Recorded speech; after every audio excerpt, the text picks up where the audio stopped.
nowadays. పవిత్రంగా బ్రతకాలనే ఆలోచన లేదు. To live a holy life, people don't have this kind of తినాలి, thought. త్రాగాలి, సుఖించాలనే కార్యక్రమాలు కొనసాగించబడిపోతున్నారు. People are just continuing in just eating and drinking and then doing their own work. కొంతమంది అనుకుంటారు, ఆ ఎవడు నీతిమంతుడు ఉన్నాడులే అనుకుంటుంటారు. Everybody thinks who is righteous in this land.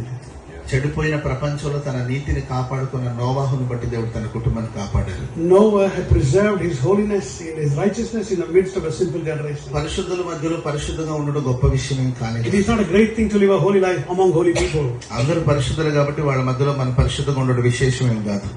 Because everybody is living a holy life, it is easier to live a holy life. పాడైన ప్రపంచంలో చెడిపోయిన మనుషుల మధ్యలో మన పవిత్రతను మనం కాచుకోవాలి. It is very hard to keep ourselves holy in a sinful and a perverse generation. కాబట్టి మనం పవిత్రపరచుకోవాలి. అది బలిపీఠాన్ని తెలియచేస్తుంది. This is what the altar represents, our holiness. యాకోబు తన పిల్లలను బట్టి తన సాక్ష్యం పాడైపోయింది. Jacob's testimony was spoiled because of his children. తన కుమారులను